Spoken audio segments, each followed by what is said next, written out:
Welcome back to the Birdhouse Dynasty Show and our Super Bowl Sunday redraft recap. That's right, our Crackhead League got together for its annual redraft draft right before the Super Bowl on Super Bowl Sunday. Every year we've been doing it for 14 years now running, and it's just a blast. We all get together. We're actually drafting live in person. Now with the internet and the sleeper app and everything, don't have a whole lot of drafts where you actually draft in person. And so this is just an awesome way to basically end the 2024 season and get the 2025 season fired up. Yes. And now the extra special rules with it. So this Crackhead League is a 10-team Superflex tight end premium. We added the Superflex a couple of years ago because of the popularity, and it just adds more fun into the mix. And the quarterbacks are valued where they probably should be valued. And then so it's a 10-team Superflex tight end premium. We only go 16 rounds, so the benches are pretty live, and we eliminated the kicker and defense positions this season finally. And so we made it so it's a start 1 QB, 1 running back, 2 wideouts, 1 tight end, the super flex, and then 4 flex positions. So we start 10, 16 total roster spots, no cheat sheets, no phones, no help whatsoever, all right off the top of your head. You get a blank sheet of paper with lines for your roster. And then on the bottom of the page, I list out just the team names on the bottom by divisions. And so all you have to reference are the teams that are in the NFL. No players whatsoever. You got to draft off the top of your head. Rookies are available. So, of course, every year I end up being the guy who drafts too many rookies. But, hey, kind of goes with the territory, right? So we're going to get this going for you so you can see what happened, what the hot players are, what the cold players are, because obviously if you're drafting off the top of your head, you're going to better recollect the players who had good seasons this last year, players who are hot right now on a hot playoff run. And you're going to neglect the players who maybe got injured, maybe the players who faded off as the season went on and didn't make the playoffs. So that all plays a part into it, and you shall see what this entails. So even if you're just playing Dynasty, this does help give you a barometer where players are, where the rookies are getting drafted in regards to redraft. We all know that the veterans start getting pumped up the boards as we enter August, but we're doing redraft right now because this is the Crackhead League. And so here we go is the board, and I will drop this down for you. And so I'm right there. I ended up with the 102 pick, and there we go. You guys should be able to see it more clearly. Okay, so we pull names out of the hat, and in that order, you get to draft. As we pull them out of the hat, as we pull your name out of the hat, you pick your draft slot. So the first guy pulled it out, and he took the 110 because we are doing a third round reversal in this. So you can see it's only a 10-man league, so it's pretty shallow by all accounts. But yeah, I mean, every team looks awesome at the end of the day, but this does help you see where guys are ranked and getting drafted. All right. So for the brand here at the end, he took that slot, the 110. Then I believe the next guy grabbed the 101, then the 109. I was like, I don't know, 4th or 5th. Next guy took a pick in the middle, and I ended up with the 102, which was more than fine by me in a Superflex league. Landed Lamar Jackson at the second slot there. You can see Josh Allen did go number 1, but then instead of what usually would happen, probably would be like Hurts, Jane Daniels, maybe Joe Burrow going. as the top 5 in a Superflex draft. We had Saquon Barkley go number 3, and I don't know if that just happened to be because we were in the back room at Dave & Buster's for the actual Super Bowl game, and all of Saquon's 2-week hype off of his monster 2,000-yard season. But it's rare to see a running back go this high in a Superflex format, even if it is redraft. Now, I'm sure McCaffrey was going somewhat this high over recent seasons, but here we are, Sir Saquon going in the 3-hole to PR Rhyme Time. He was a first-time drafter, so we welcome Dan into the mix here in the Crackhead League. And we also had Grant as a newcomer at the 109 there. As I mentioned earlier, this is a live in-person draft, live in person only because you have no cheat sheets and no phones. So you have to be able to be there live, which is what part of the reason why it's only a 10-man league, because it's, as we know, as we get older, have responsibilities, etc., it's harder to get everybody to actually commit and be there live in person. And so, yeah, I mean, I've even missed it once or a few years there. I was missing this league. But yeah, I remember this league. Funny, it started the second Super Bowl that Brady lost to the Giants is when this league started. We had a no limit hold'em tournament at our boss's house. A bunch of us were working together, and we got through 2 tournaments. We started at noon, got through 2 tournaments, and it still wasn't even kickoff yet. It was like 4:00, I think. And we're like, let's do a fantasy draft. And a couple of the others liked the idea, and we didn't have any cheat sheets with us, obviously. And we just said, all right, everybody put your phones away and we're going to draft. And that's how it started. So it's quite interesting, needless to say. But anyway, back to the draft board here. King Dong went with the top wide receiver of the 2024 season in Jamar Chase there at the 4-hole. Then we had Jalen Hurts, Super Bowl MVP. Wasn't Super Bowl MVP quite yet at the time of the draft pick, but Kelsey there went, that's MSP Joy. She was our gracious host who won a party at Dave & Buster's, our local Dave & Buster's here. So we got the back room there, $900 worth of free food, just gorged ourselves with food. And yeah, it was pretty intense. So Kelsey there, MSB Joy, she went with Jalen Hurts, a solid pick. Next up was Anthony, Break Yourself. He went with his boy CeeDee Lamb, couldn't help himself and broke himself with CeeDee.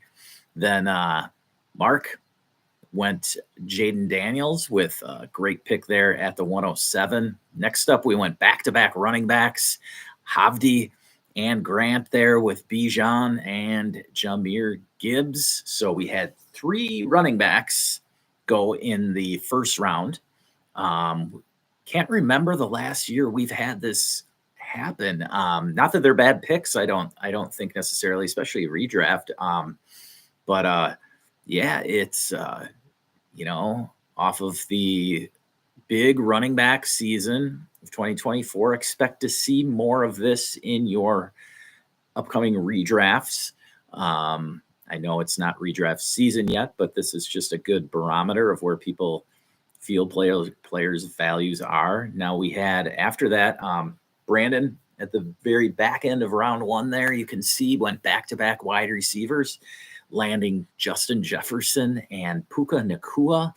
Landing Jefferson with the 10th overall pick is pretty sweet, I must say. Next up, we had Nico Collins. And then finally, Joe Burrow goes off the board. Havdi landing him at the 203 in a 10-teamer. But Superflex League, 6-point per touchdown pass league, I say that Joe Burrow is a steal there. Steal at the 203.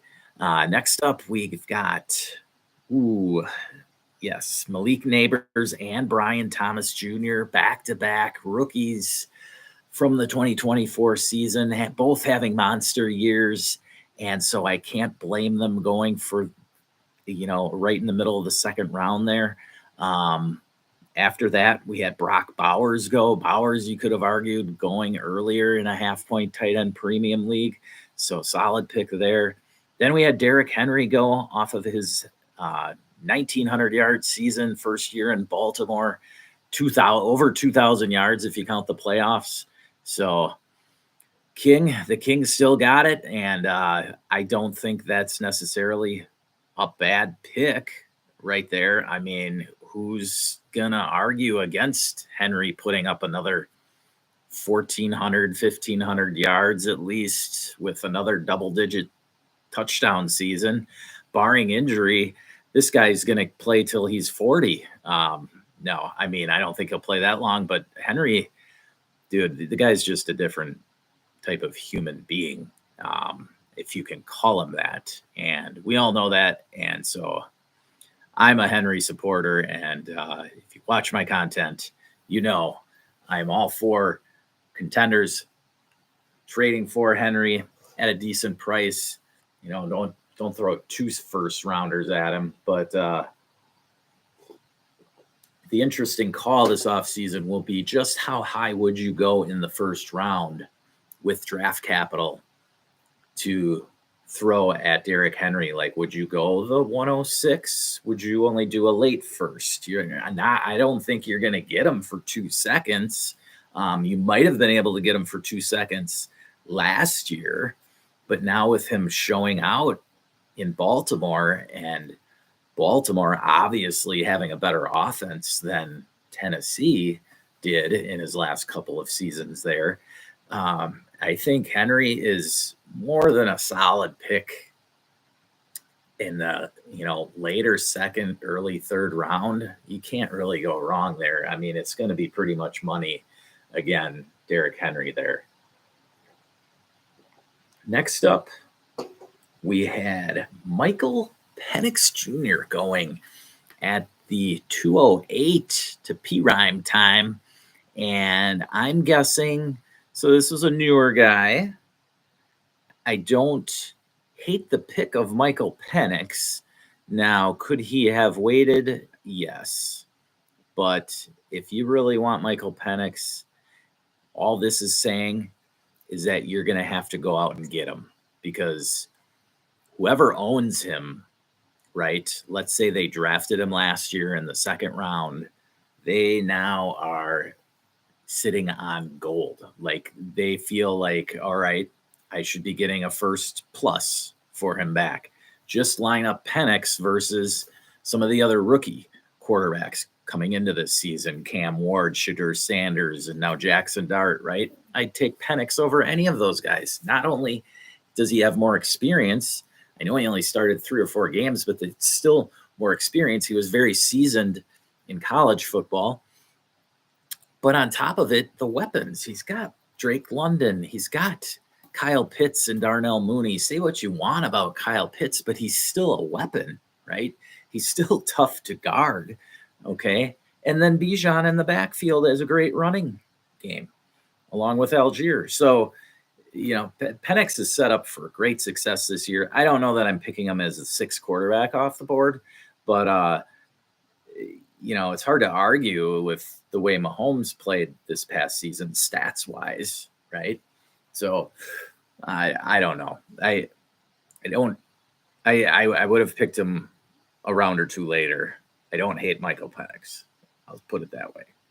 So then gets to me at the 209, and I had a lot of ideas of who I was going to take.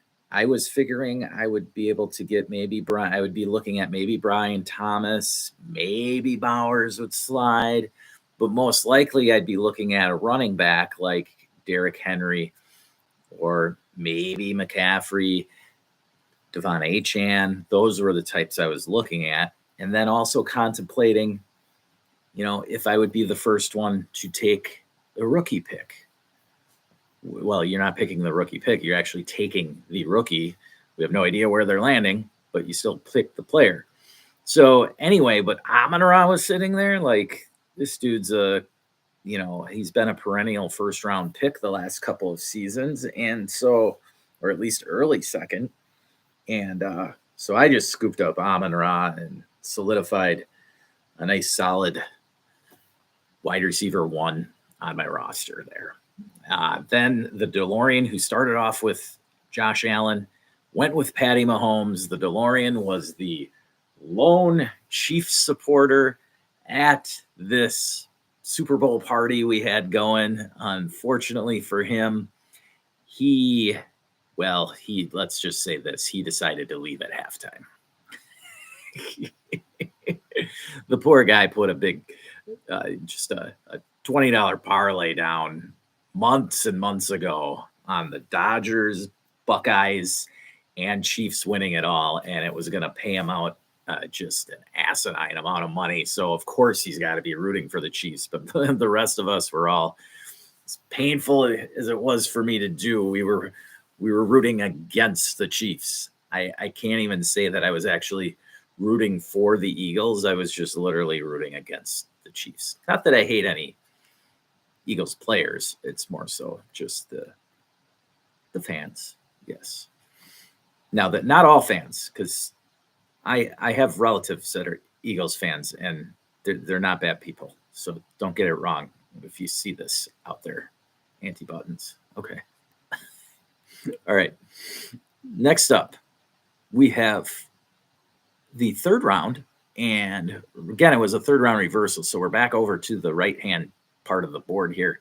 And it went Josh Jacobs, solid running back, awesome season. Will he be able to withstand injury again next year? That is the big question. Then A.J. Brown goes pretty much right, I think, in line. So the wide receivers, I think, went pretty much in line with what you could expect from a redraft perspective in going Chase, CD, Jefferson. I would probably switch Jefferson and CD around, but who knows? I mean, CD had an off year, so we all know he's a top 5 wide receiver. So I don't argue with it. I mean, I personally like CD better than Jefferson, but Jefferson's going to be awesome as well. Fantasy-wise, dynasty-wise, I guess if a gun to my head, I would probably take Jefferson over CD right now, but it's super close because, of course, with Dak coming back, CD's going to have his guy throwing to him. Jefferson's going to have a new quarterback likely throwing to him, and we'll get into that topic in a few rounds. So after Jacobs and AJB caught a touchdown in the Super Bowl victory, we had McCaffrey go finally at the 303. There he is, CMC, injury-riddled 2024 season. Should be back healthy to go, hopefully, for the 2025 season. Obviously had a lot of work done on his ankles and Achilles and whatnot.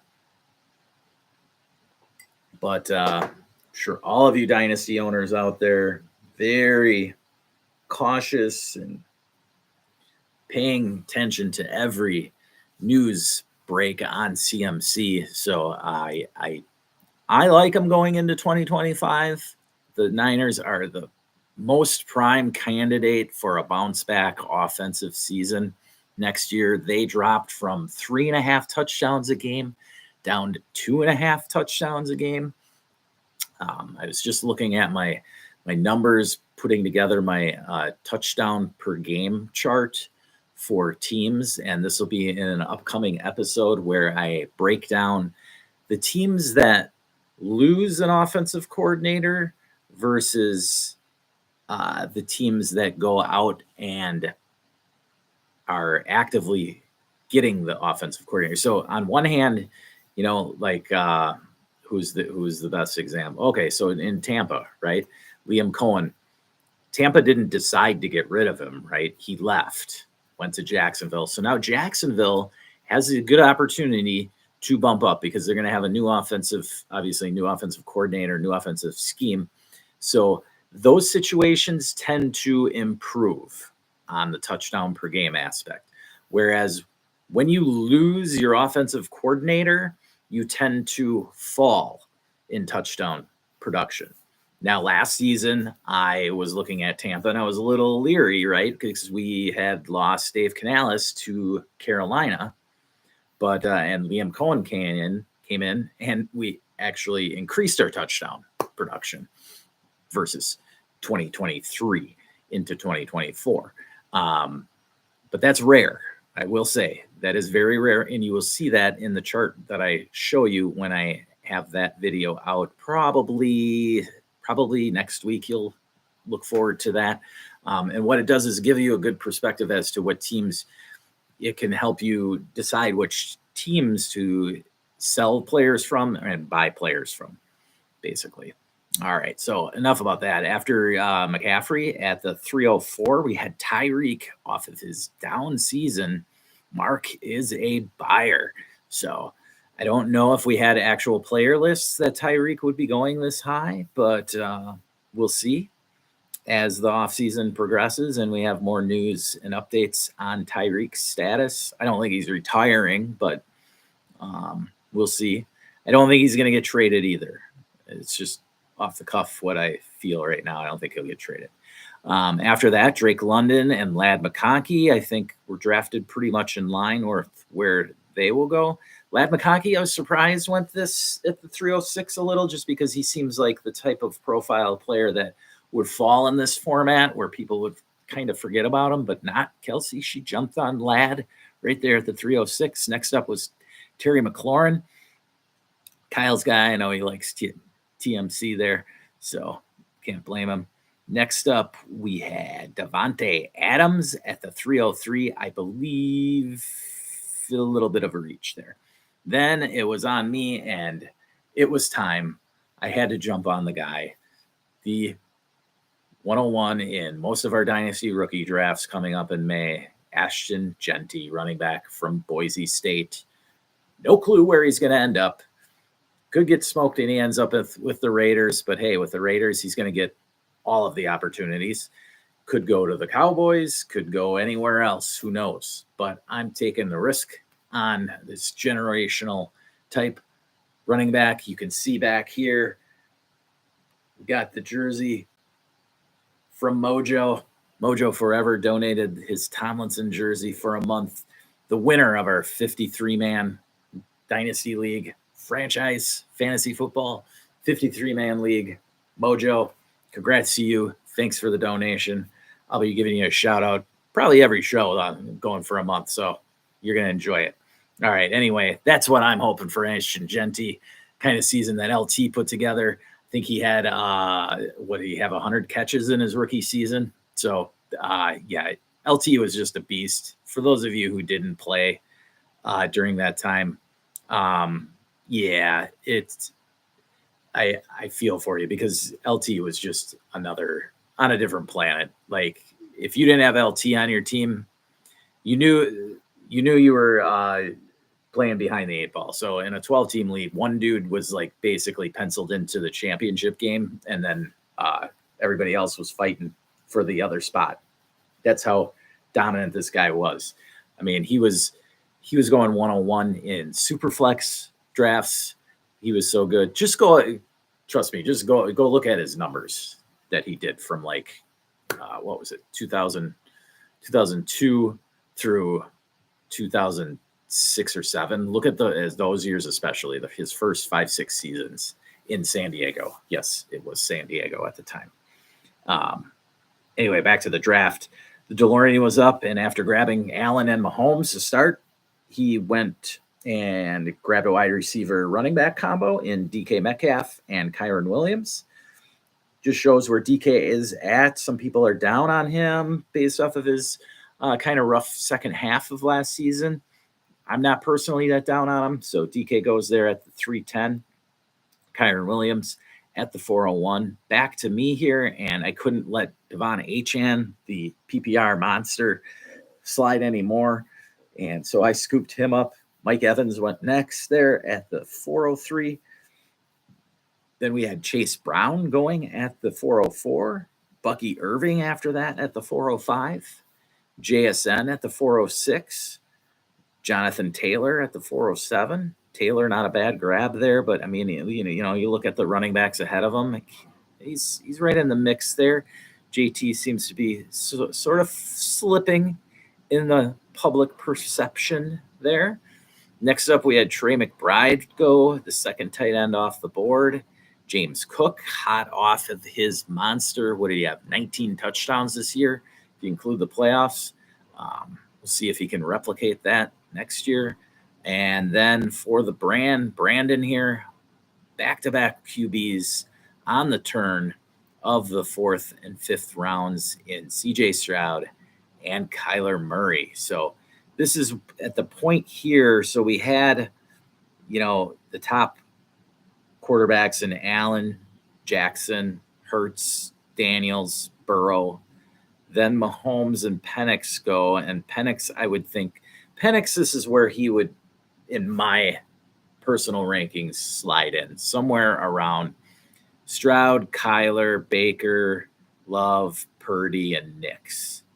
Penix is in that tier of quarterbacks for me. All right. But he wanted Penix. He took him in the second. Who knows how things would have changed if he didn't take him there. Anyway, so after those back-to-back quarterbacks at the turn, we had T. Higgins, who at the moment we don't know if he'll be back in Cincy or not, but we'll see.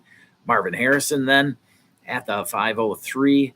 Solid pick, I think. He obviously had a little bit of a down year in regards to expectations from people for his rookie season, but I don't mind Marv. I love the guy. DJ Moore back up here at the 504. Then we had Garrett Wilson go, who we don't know who his quarterback will be. Baker Mayfield then finally went. Oh, I was hoping Baker was going to make it to me, but fortunately he didn't. Laporta, then Kittle, back-to-back tight ends go. Kittle off of this monster season. We'll see if he can stay as healthy again in 2025. Then it was back to me, and with Breece Hall still sitting there and Rashee Rice sitting there, I was sitting there with a decision because I really wanted Rashee Rice. Like I drafted Rashee Rice in this draft last year, and it crushed me when my team, when Rice went down, and then I had Chris Godwin last year as well. So both of them going down really crushed my chances this last year. But anyway, and DeLorean picking after me had Mahomes, so I was also thinking like, oh boy, is he gonna try for the stack? But and this is the game you play when you're on the turn and you've got the one guy. But I kind of enjoy the guessing game of what is that one guy. I love being 1 or 2 picks off of the turn. I don't mind the turn either. Personally, I really try to, honestly, I just try to avoid the middle of drafts if I can, because if I'm in the middle, I tend to end up feeling like I've got to draft the top ADP guy on the board. Otherwise, I'm going to miss out on something positionally or rankings wise or whatever. A positional run will occur when you're picking at the back end or the front end of a round. You can start the runs then. You don't have to feel bad about reaching because you're not picking again for like 20 picks. So if you got a guy that you like and his ADP is 7, 8, 9 picks later, so what? Go ahead and grab him, right? So that's why I kind of like picking at the ends, because I don't feel such a prisoner to the ADP then. But anyway, I decided to go Breece Hall, and then the DeLorean went and took Cooper Kupp, who of course is going to part ways this year with the Rams, and we'll see where he ends up. And then James Conner. So he went with a couple of veterans to stabilize his starting lineup. And that left Rashee Rice sitting there for me. And I was ecstatic to take him because Rashee Rice is somebody to me, if healthy, if he doesn't have a suspension next year, could be a top 5 wide receiver. Now, likely he'll have some sort of suspension to serve. And so that's why I get him at the discount 6th round price discount there. But when he is playing, let's say he gets half the season, right? Those 8 weeks that he's playing, I'm going to have a top 5 wide receiver, in my opinion, because we all saw what he did in those first couple of weeks last season. And I think that was a huge factor in Mahomes' downfall stats-wise this year, but we'll see. Then after that, we had Jordan Love finally go. Surprising in Packerland for Love to kind of fall that far. Then Joe Mixon, we'll see if he can, the old man can keep it going. Now, Mixon is only 28 in conversely, where some of his other draft mates from that class are 29 or pushing 30. So Mixon is a year or two younger. He was very young when he was drafted. So just keep that in mind. Not that that really matters at this point. You know, when you get to ages 28, 29, 30, 31, it's all kind of just really how well you can handle the volume. I mean, Dalvin Cook was in that draft as well. And look, he's like done, right? And a couple of years ago, Cook was probably one of the guys you would have thought that would have survived longer out of that draft class. But here we go. We got James Conner, Joe Mixon, Christian McCaffrey out of that draft. And then a few more coming up here in a couple picks. We had Alvin Kamara there to Mark. Prior to that, though, Zay Flowers and Chuba Hubbard was not forgotten. Chuba normally is the kind of profile of the guy that gets forgotten in a draft like this, but break yourself after going 5 straight wide receivers, just loading up his wide receiver room, jumped on Chuba Hubbard. Now, again, the format here, we're starting 10, but you could start technically up to 6, even I guess technically 7 if you want to have a receiver in your super flex, but let's say 6. So you can see here he started off 5 wide receivers and CD, Brian Thomas, Drake London, JSN, Garrett Wilson, then took Hubbard, then landed Devonta Smith in the next round. Like, dude, he is stacked at the wide receiver room. And so it was a great strategy there. It panned out for him, drafting in the middle, just taking the value at wide receiver. We'll get into how the rest of his team shaped up, but very interesting move, and it definitely is one that I like because in the past I've been super heavy on wide receivers traditionally in this league in particular. Next up, we had Kamara go there to Mark, and again, part of that dominant running back class. Then we had Brock Purdy, Kenneth Walker, J.K. Dobbins, and then the second rookie go in TEP McMillan to Brandon. After that, a couple veterans in Sutton and the injured Brandon Ayuk. Next up, rookie Bo Nix, Devonta Smith, as I mentioned earlier, Jaden Reed, Chris Olave, back-to-back wide receivers with rough 2024 seasons. We'll see if they can bounce back.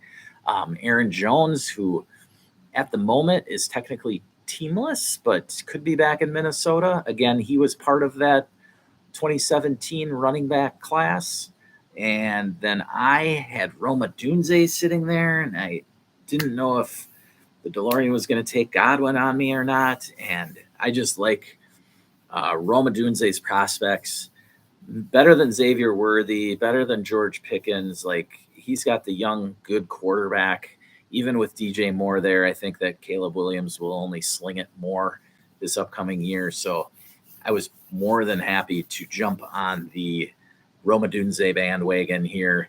And, of course, the guy picking after me, the DeLorean, as a Bears fan, I wanted to. Now, Addison, it was really, that's right. It was either between Dunze or Addison that I wanted to go. And I knew that if I didn't take Rome, he was going to take him. Addison, I figured, might fall, but sure as shit, he takes Addison right away. Oh, well, move along. There's tons of wide receivers, not too concerned.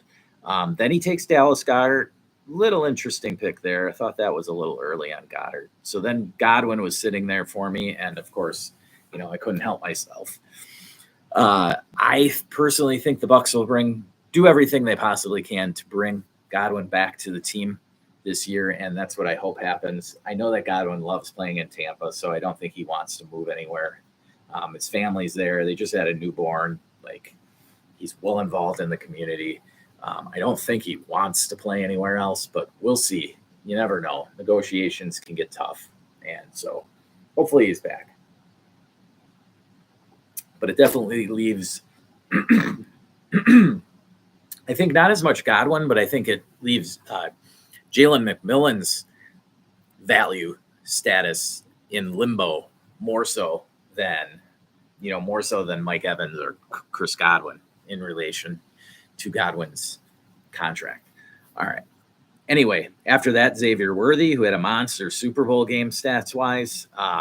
Xavier Worthy went, then Pickens, then Debo, all very risky wide receivers here. Godwin, Xavier, Pickens, Debo. Xavier Worthy's probably the most stable of those picks right there. So, but I don't mind taking the risk on Godwin. Pickens is a great talent. Can he keep his head on? We'll see. But as his fourth wide receiver, I mean, it's worth a shot for sure. Then Debo there, of course, his agent was told earlier that Sunday morning that they can go out and seek a trade. So Debo likely not back in San Francisco for the 2025 season. TJ Hawkinson then went to break yourself. So he added to the tight end room, passing on quarterback again. That's typical Anthony. I know he always likes to wait on quarterbacks in this league, even with the super flex format. After that, Mark took Jerry Jeudy, fresh off of his hot 2024 season. After that, Havdi jumped on Tony Pollard. I'm going to scroll up here.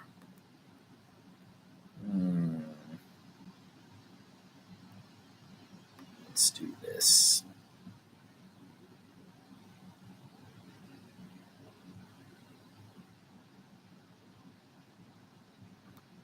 There we go.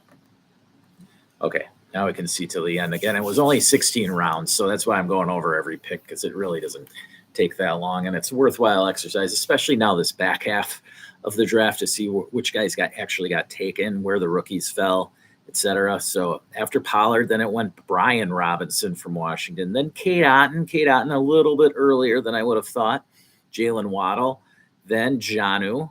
So again, another hot 2024 player getting his respect there. Then we had Luther Burden go. So the third rookie off the board is a wide receiver, not running back. Luther Burden definitely has the talent to produce and make that one pay off. Obviously, it depends where he gets picked, but most mocks, in fact, pretty much every mock I have has him going in the first round. So I love Luther Burden's versatility and playmaking skills. And so I think he's he's kind of he's a little shorter, but he plays a lot like Jamar Chase. He's not that talented as Chase, but he plays a lot like him. He's sort of like in between Zay Flowers and Jamar Chase. That's if that makes sense. So he's a little shorter, but he's very dynamic.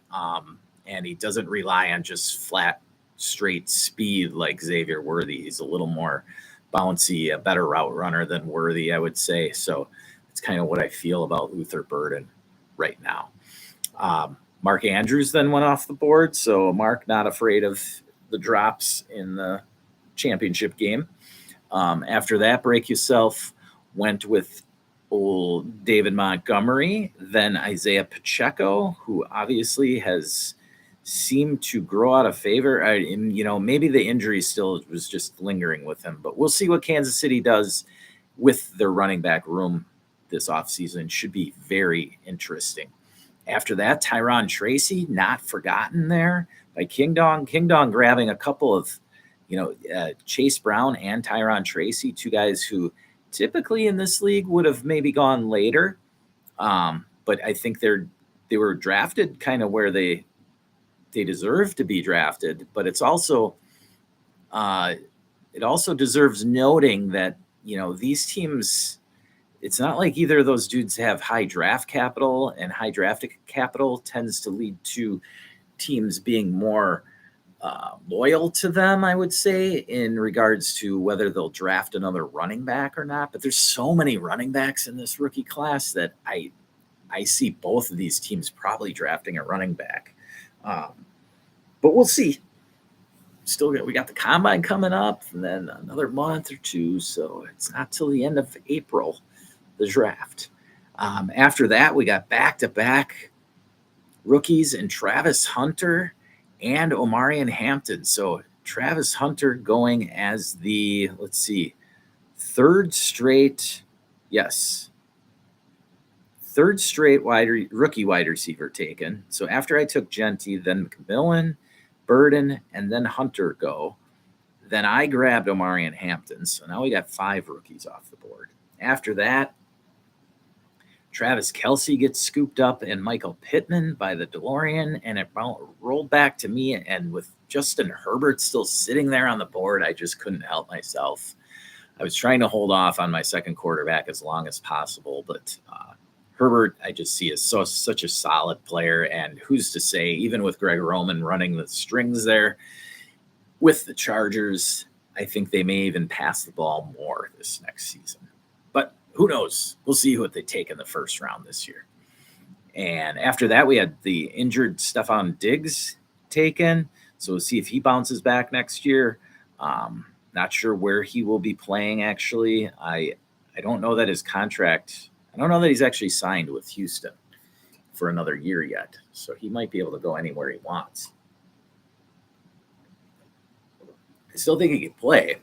It'll just be interesting offseason there for Stephon. Okay, let's try and rattle through this quickly. Then we had Dak go, Khalil Shakir, Caleb Williams to break yourself, finally goes quarterback, Juwan Jennings to Mark, Calvin Ridley to Havdi, Jamison Williams then to Grant. I think Jamison Williams was a great pick there. He fell maybe a few rounds. I think JMO should have probably gone right around the range where Dunze, Addison, Godwin, Worthy, Pickens, and Debo. I think, JMO, I would take JMO over Debo for sure. Judy is close. Pickens is really close. Xavier Worthy and JMO is real close. Like that's where I'm saying, like, they're not wide receiver ones on their given team, but except for Pickens, but they're all huge playmakers, so they have big spike weeks. And I think JMO definitely deserves to be mentioned up amongst those guys' names. So that was a great pick for Grant. Then we had Brandon going Rico Dowdle and Anthony Richardson. A-Rich, of course, very volatile, but could definitely be worth the pick there. Then DeAndre Swift, Jalen Warren, Jared Goff, Travion Henderson to break yourself. Henderson is in that group of, so we got Genty at running back, and then there's a group of 4 running backs right now in Omar Hampton, Caleb Johnson, Travion Henderson, and Quinshon Judkins. All 4 of those dudes are pretty similarly talented. A lot of people have Hampton and Caleb Johnson slightly above the Ohio State duo, but I think that this is one that's going to we have to wait and see play itself out. Henderson is somebody who could smash at the combine and elevate himself to the RB2, and even to the point where we get a surprise team taking him earlier. If you all remember Jahmyr Gibbs wasn't really looked at as the number 12 overall pick, but the Lions had him there, and the Lions wanted him, and they made sure they got him. And Travion Henderson is somebody who's got a similar skill set. Maybe, I don't know. I don't think he's quite as fast necessarily as Gibbs, but a similar skill set, and a skill set that can fit on just about any type of offense. Some of these other guys, like Caleb Johnson, isn't as good as a receiver, neither is Judkins, and so those guys are going to be more looked at as first and second down pounders. As rookies, they're not going to just be, they're not Gus Edwards, okay? But I think that you could see Travion Henderson jump and become the solid RB2 based off of a solid combine performance. Now, we don't know which guys are going to show up at the combine either. So hopefully we get a lot of these running backs there so they can separate themselves and make it a little easier for us to pick here in Dynastyville. All right. After Henderson, we had Dalton Kincaid go finally, then Drake May, Bryce Young, and then I jumped on Judkins. Next up, we had Audric Estime go, who technically, I guess, is the RB1 in Denver right now, but we'll see. Denver, I think, is one of the hottest spots picked for a running back in the first round there at pick 20 right now. If they want Genty, they're going to have to move up, I think. But they should be able to have their pick of their litter of, Amari Hampton, Caleb Johnson, Travion Henderson, or Judkins. So I think that I saw Judkins mock to them earlier this morning, and I think that would be a great fit. I think Judkins and Omar Hampton would be the two best fits for the Broncos, but who knows? Sean Payton's got his own thoughts there, and his thoughts matter more than mine, unfortunately. Anyway, so he took Estime and Nick Chubb, taking a gamble on both of them. After that, Egbuka was still sitting there, and I was chomping at the bit to get some rookies, so I jumped on Egbuka. Egbuka is being mocked in the 20s of the first round pretty regularly, so I like it because for him that means that he'll be getting onto a playoff roster, so he should have a good quarterback that's throwing him the ball, and so I like that for a rookie wide receiver. And you guys know from the last few years, most of those rookies that get drafted to good teams end up putting up decent numbers. I mean, it's harder for them to bust, put it that way. Okay. You'll have your Quentin Johnstons here and there, but I mean, even old Quentin didn't do too bad last year. Anyway, next up went Caleb Johnson then. And then we had Dalton Schultz, Matthew Stafford, Trevor Lawrence, who fell a little bit, I think. Nice pick there by Break Yourself. Evan Ingram, Josh Downs, Keenan Allen, Trevor Etienne. Etienne sort of falling out of favor there, as you can see what running backs he went behind. I mean, Nick Chubb went ahead of Audric Estime went ahead of him. That's surprising. I think people forgot about Etienne. He probably should have gone a round or two earlier. But, I mean, I would have argued he should have taken Etienne instead of Rico Dowdle. So, I mean, even he passed on him.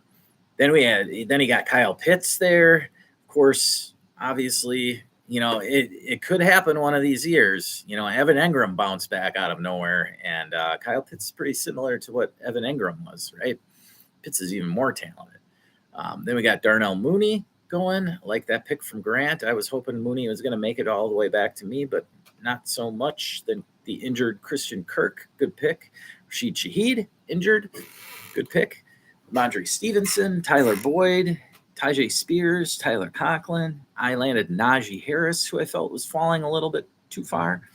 Then Christian Watson, Kendrick Bourne, Keon Coleman, Adam Thielen. I took Coleman just to have some veteran body wide receiver. I know he's only going into his second year, but there's potential there to bust out with Josh Allen slinging the rock to him. Then we had Jalen McMillan. Nice pick by Kyle there. If Godwin does leave via free agency, you could see Tampa take a receiver in the first or second round. I just don't buy into it. Like, we really need defensive help. And so that's where I'm actually hoping we get going on. I want our defensive line to be back to what the fucking Eagles did to the Chiefs. Man, that's reminded me so much of how we dominated them in our Super Bowl. And so we need one edge rusher, we need a linebacker, and we need a secondary guy. And so I hope our first three picks, any position of those three, edge rusher, D-back, linebacker, I want those three picks to be our first three picks in Tampa, not a wide receiver. That's why I want Godwin back, really. But anyway, if Godwin's gone, Jalen McMillan could be a steal down here in round 14. Next up was Tyler Lockett, then Tyler Warren, love the pick from Break Yourself. I was actually waiting on tight end to hopefully grab Tyler Warren with one of my last 2 picks, but didn't happen as Break Yourself stole him on me. Tyler Warren, a dude who's heavily been mocked to the Colts at 14, but now I've seen him move up as high as the Saints at 9 and even the Patriots at 4. If those of you who may have seen my short on Tyler Warren, dude, if you look at his numbers last year, and those were wide receivers numbers, you'd be like, who is this guy? This was a tight end that put up 104 catches and 1,200 yards, plus 200 on the ground. So this guy is versatile, and I love him. Amari Cooper went next, then Njoku, Freiermuth, Tucker Kraft all fell at tight end. You can see, I can't move my picture out of the way. I'll tell you who went there. Cam Ward after Tucker Kraft, then Pop Douglas, then a tight end run continued. Jake Ferguson, Zach Ertz, Tua Tagovailoa, Hunter Henry, J.J. McCarthy finally goes, Jaden Higgins, rookie, and then I landed Taysom Hill way late after waiting on tight end. I don't mind grabbing Taysom Hill. I mean, as long as the guy plays, I don't mind like having only one tight end on my team. I have to play Taysom Hill. But the good part about that is having to play Taysom Hill means that I will be starting him the weeks that he blows up. That's the strategy at tight end. If you want to just wait on tight end, Taysom Hill is nice to grab, but just grab him. You don't want to have Taysom Hill and then have him sitting on your bench when he blows up for 25, 30 points, right? How many people had him sitting on their bench that week that he scored 59 or whatever it was this last year? So don't be that person. If you draft Taysom Hill, get him in your lineup. Finally, we'll finish this off. Quentin Johnson, Justin Fields, nice pick there. Shedeur Sanders I grabbed just as a throw-in on the back end. Xavier Legette, Jerome Ford, Geno Smith, Zach Charbonnet, Wan'Dale Robinson, Jacoby Myers, and the final 2 picks were Cedric Tillman. We finished it off with the rookie Colston Loveland out of Michigan. We'll see where he lands. Heavily mocked into the first round. This tight end class is awesome. I'm telling you right now, if you don't get Brock Bowers or Trey McBride early, just wait on tight end because there's a ton of rookies you can grab. And the way they're playing rookies at tight end now, they are going to get their opportunity. There's plenty of you saw the rounds 13, 14, 15, 16 just littered with tight end picks. Jake Ferguson, Njoku, Freiermuth, all those guys, they're all in the same bubble for me. And so unless you get Bowers or McBride, I would just wait on tight end. I'm not going to pay up for George Kittle for production that he had. I want to draft the 2025 version of George Kittle. That could be Pat Freiermuth, could be David Njoku, right? So trust me, this is going to be a year to heavily wait on tight end. So if you got any questions about the redraft or how our format worked, because you want to do it in your local area with your buddies and homies, it's a great time. Great way to get prepped for the Super Bowl. Every year we do it, and it's just awesome to see everybody. And so if you got any questions on the rookie rankings, check us out on the Patreon, patreon.com/Birdhouse Dynasty Show. Don't forget to hit the like. Please subscribe. You'll get all our content then loaded right to you. You'll know right when the next episodes come in. We're going to be in the Birdhouse with Matt English tomorrow, looking at some mock drafts. We're going to look at a 3-round mock draft of the NFL draft and use that to then do our own mock draft tomorrow. So hopefully you join us for that tomorrow. Should be a good time. Other than that, though, peace out and remember to never stop working.